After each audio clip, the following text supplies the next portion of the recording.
Hello everyone, आज हम बात करने वाले हैं हिस्ट्री में। वैदिक काल में हम लोग यूपी टीजीटी सोशल साइंस की प्रिपरेशन कर रहे हैं, लेकिन इसमें जो क्वेश्चंस हैं वो पीजीटी हिस्ट्री के भी हैं। और जब जैसे ही हमारी सीरीज़ ख़त्म हो जाती है तो उसके बाद हम लोग एसएसटी में पॉलिटिकल साइंस को लेंगे, यानी कि नागरिक शास्त्र को। तो आइए हम ज़्यादा देर नहीं करते हुए क्वेश्चन लेते हैं। वैदिक काल के बारे में मैं आपको बता देती हूँ कि वैदिक काल हमें वो काल माना जाता है जिसमें हमारे वेदों की बहुत ज़्यादा चर्चा की गई थी। मैंने एक वीडियो तैयार किया हुआ है, उसका लिंक मैं आपको भेज दूंगी, डिस्क्रिप्शन बॉक्स में आपको मिल जाएगा। कि वैदिक जो हमारे वेद हैं वो 4 तरीके के वेद हैं। ऋग्वेद, अथर्ववेद, यजुर्वेद, ये हमारे वेद पाए जाते हैं। और इन वेदों में हमारा जो पूरा का पूरा पास्ट है वो उसी में ही दिया गया है। तो फर्स्ट क्वेश्चन हमारा दिया गया कि निम्नलिखित में से कौन सा वैदिक लेख पहली बार पुनर्जन्म के सिद्धांत की बात करता है। तो पुनर्जन्म की बात करता है हमारा फर्स्ट है, हमारा ऑप्शन ए हो जाएगा, छांदोग्य उपनिषद। ये जो उपनिषद है वही हमारा पुनर्जन्म के सिद्धांत की व्याख्या को करता है। नेक्स्ट क्वेश्चन है, प्राचीन भारतीय लेखों के अनुसार निम्नलिखित में से कौन सी 2 नदियों के बीच की भूमि ब्रह्मवर्त कहलाती है। ब्रह्मवर्त का मतलब होता है जो जो ब्रह्म को बुलाती, अवध करती है।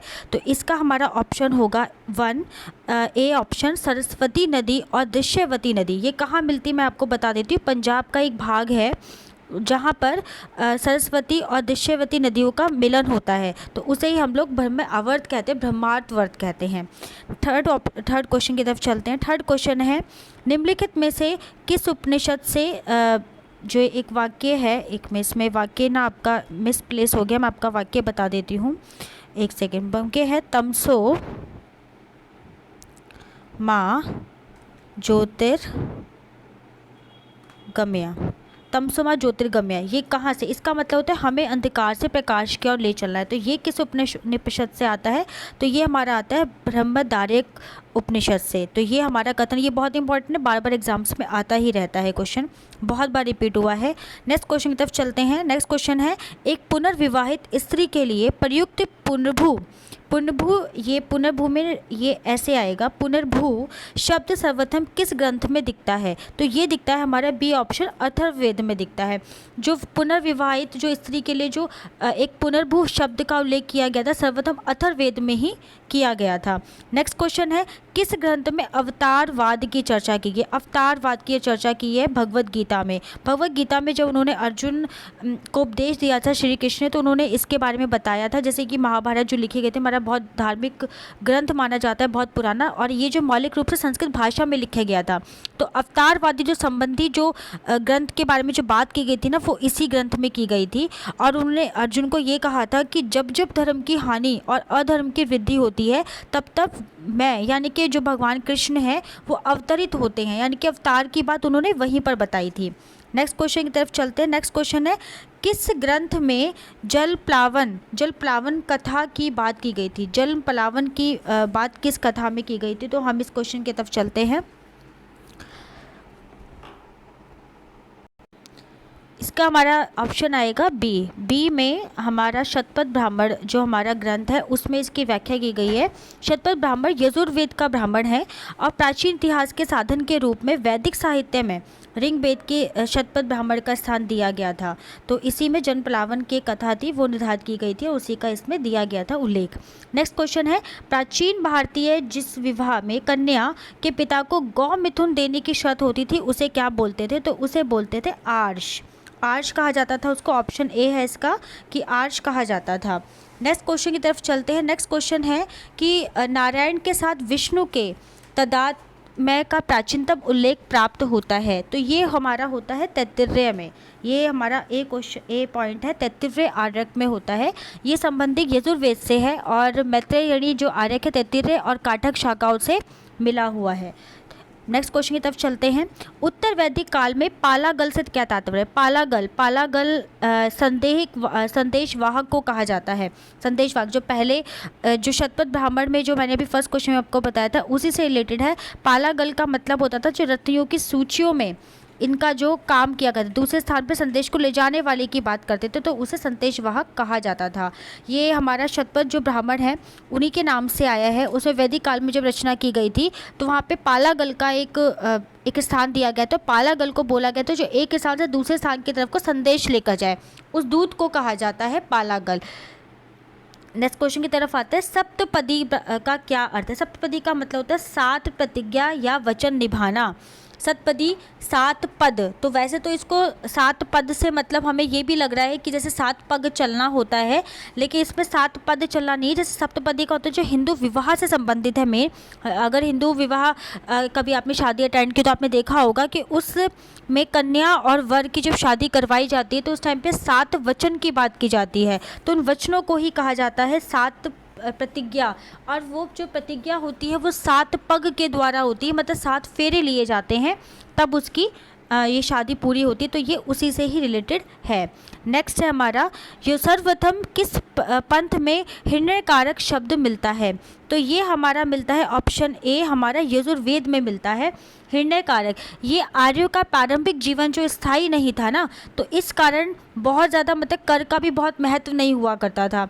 लोग अपनी मर्जी से राजा को कर देते थे या कोई बलि देते थे, कोई भी अपना श्रम दे देते थे कि आज हम ये काम करेंगे वो काम करेंगे, तो ऐसे ही शब्दों को हिरण्यकार कहा जाता था। इसका मतलब था कि अपनी मर्जी से काम करने वाला। नेक्स्ट है, प्राचीन भारत में जो विधवा पुनर्विवाह कर लेती थी उसे क्या कहा जाता? तो अभी हमने पहले क्वेश्चन में पढ़ा है पुनर्भू कहा जाता है, ऑप्शन सी आएगा पुनर्भू। नेक्स्ट क्वेश्चन इज, निम्नलिखित में से जिस वेद की रचना गद और पद दोनों में ही की गई? बहुत इंपॉर्टेंट क्वेश्चन है ये, क्वेश्चन बहुत ही ज़्यादा आता है कि दोनों में ही किसकी रचना की गई है? तो की गई ऑप्शन सी यजुर्वेद में की गई है दोनों ही पदों की रचना। इसमें मैं आपको बता दूं कि यजुर्वेद को अंशतः गद में भी कहा जाता है, कि अगर अंशतः गद किसे कहा जाता है तो यजुर्वेद को ही कहा जाता है।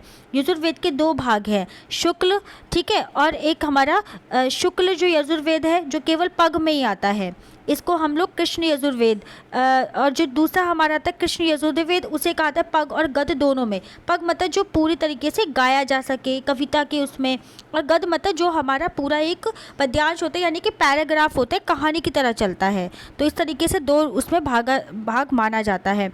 और यजुर्वेद का ही अंतिम भाग होता है ईशोपनिषद।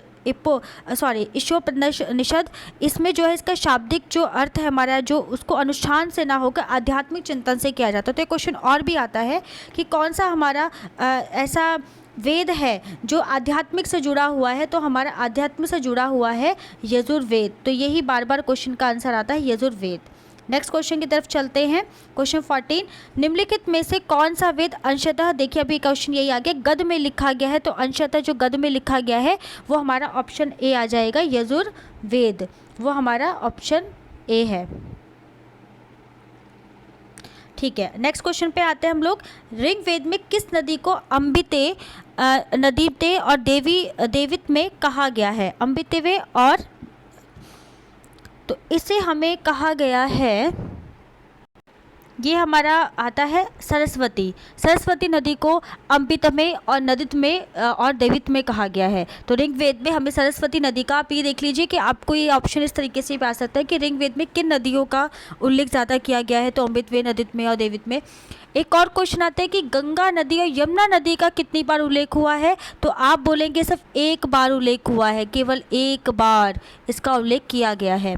नेक्स्ट क्वेश्चन की तरफ चलते हैं। निम्नलिखित में से किसे निरुक्त का प्रणेता कहा गया है? निरुक्त का प्रणेता हमारा कहा गया है यास्क को, यानी कि ये ऑप्शन उल्टे सीधे हो गए हैं, ये हमारा यास्क को, बी ऑप्शन दिया गया है, ये हमारा यास्क को दिया गया है। नेक्स्ट क्वेश्चन की तरफ चलते हैं। निम्नलिखित में से कौन सा ग्रंथ भारतीय गणित का प्राचीनतम है? कौन सा ग्रंथ हमारा प्राचीनतम हमारा मतलब गणित का है? तो हमारा है शुल्व सूत्र, डी ऑप्शन होगा, शुल्व सूत्र, ये हमारा सबसे प्राचीनतम गणित का माना जाता है साक्ष्य।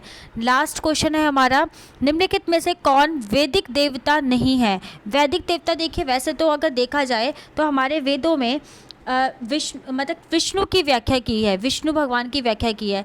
विष्णु भगवान के दूसरा नाम कृष्ण होता है, तो ये दोनों तो एक ही हो गए। अच्छा, तीसरा है इंद्र। इंद्र की वैसे कोई सामने से व्याख्या नहीं की हुई है, लेकिन इंद्र और विष्णु को ही वैदिक देवता माना जाता है। जब इन दोनों को माना जाता है तो यानी कि विष्णु, कृष्ण और इंद्र, ये तीनों के तीनों का उल्लेख हमारा हो गया यजुर्वेद में।